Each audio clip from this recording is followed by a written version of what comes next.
Budget में जो चीज हमें देखने को मिली है कि रिफॉर्म,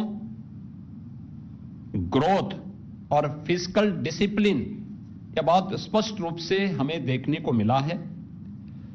यानी तीनों एक सूत्र में पिरो करके हम आज एक मजबूत भारत के निर्माण की दिशा में आने वाली पीढ़ी को जोड़ करके आगे बढ़ सकें, इसके लिए यह बजट एक सुदृढ़ नींव के रूप में काम करेगा।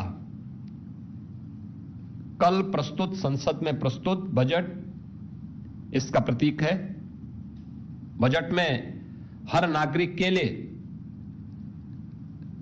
जो अपने कर्तव्य के बारे में मैंने कहा ना कि मूल कर्तव्यों के बारे में हमने अक्सर चर्चा सुनी है। बजट के माध्यम से 3 महत्वपूर्ण कर्तव्यों की ओर ध्यान आकर्षित किया गया है और इसमें जो महत्वपूर्ण पक्ष इसके माध्यम से हम सबके सामने आए हैं, देखने को मिले हैं कि उन सब पे भी हम लोग आगे बढ़े हैं।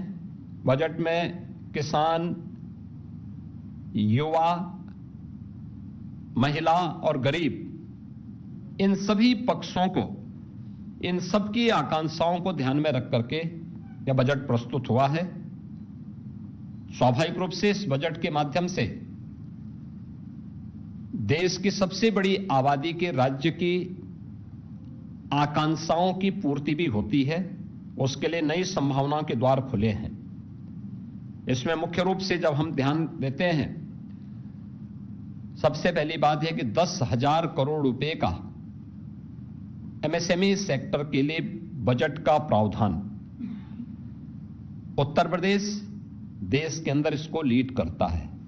देश का सबसे बड़ा एमएसएमई बेस यूपी के पास है। 96 लाख एमएसएमई यूनिट यूपी के पास हैं। 3 करोड़ जो हमारी आबादी है इस एमएसएमई के माध्यम से आर्थिक स्वावलंबन के पथ पर अग्रसर होती है। ये 10,000 करोड़ रुपए का जो एक फंड है, हमें एमएसएमई सेक्टर में, जिसको हमने ओडीओपी के रूप में, वन डिस्ट्रिक्ट वन प्रोडक्ट के रूप में प्रमोट किया है, जिसको हमने ब्रांडिंग की है, डिजाइनिंग के साथ, पैकेजिंग के साथ, एक्सपोर्ट के साथ जोड़ने का कार्य किया है। हम लोग इस बात को महसूस करते थे कि हमने ये तो किया, इसने हमारे एक्सपोर्ट को बढ़ाया, इसने रोजगार का सृजन किया, अब आगे क्या?